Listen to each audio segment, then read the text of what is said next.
frustration tonight for the family of 7-year-old Kyron Horman. He is still missing after almost 3 weeks. We know his stepmom had to take a second polygraph test.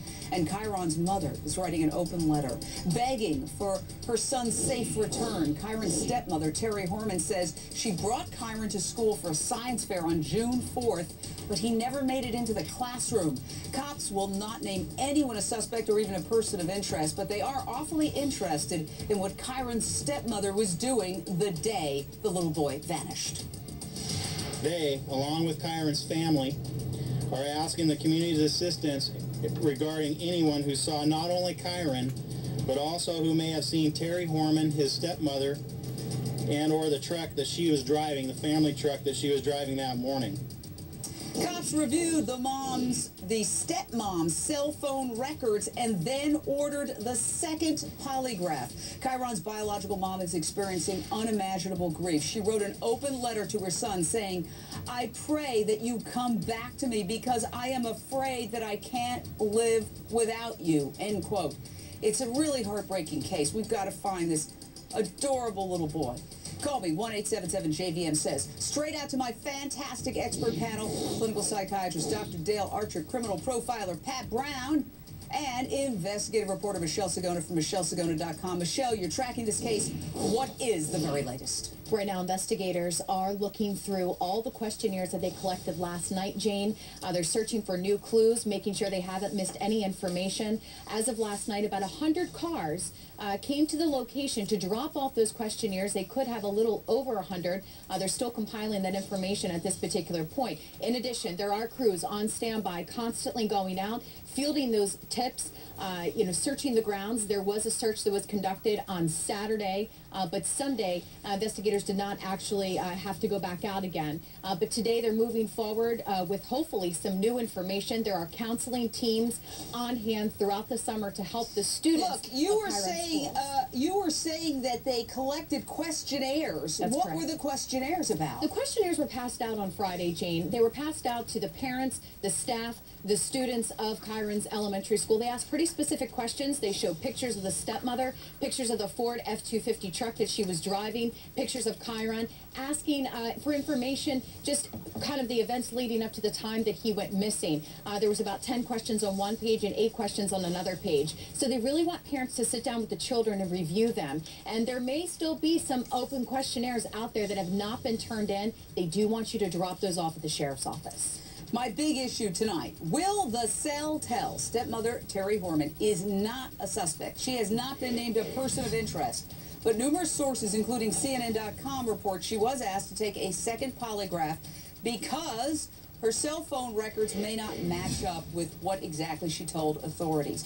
The cell tower pings might possibly indicate she was on nearby Sauvie Island. Authorities have combed that island, but so far turned up nothing. And once again, we have to say this stepmother is not considered a suspect or a person of interest. Kyron School, Skyline Elementary, has a Portland address. Sauvie Island is located about 10 miles north of the school. I've got to go back to you, Michelle. What do you know? What are you hearing about the cell phone issue? Yes, that there are definite reports out there. Of course, investigators aren't saying for sure what they found, but I can tell you that they have been out there dozens of times. There's only one way to access that island by car, and that's over the bridge. You can take a boat there, but from what I'm told, it's not very common. There's about 2 counties that sort of border this particular island. In addition, there are homes on there, there's farmland, and there's also some businesses. So there could possibly be some surveillance in the area that they were also, if they do possibly have cell phone records, that they were able to match up.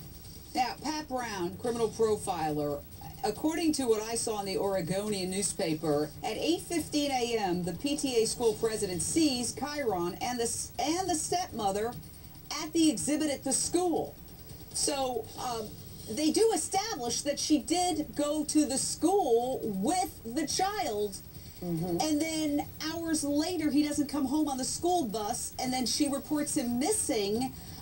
That's got to be evidence that would certainly establish that she took him to school. What do you make of this? Well, it looks like she took him to school, Jane, but there's a lot of time between that science fair and that first class, and that's what they're trying to figure out is, did she leave the school with a child? Now, the simple fact that they're passing out a flyer with this woman's picture, this little boy, and her truck, hey, that is a person of interest, let me tell you. I don't care what they're saying. That's a huge person of interest, because I hardly have ever seen this in another case of a missing child where they put the parents' picture up there, the step-parents' picture up with their vehicles. They're really looking at this woman. She must have told some stories that just weren't matching up, and they're all over at this point. Now, maybe she didn't do anything, but the red flags are up.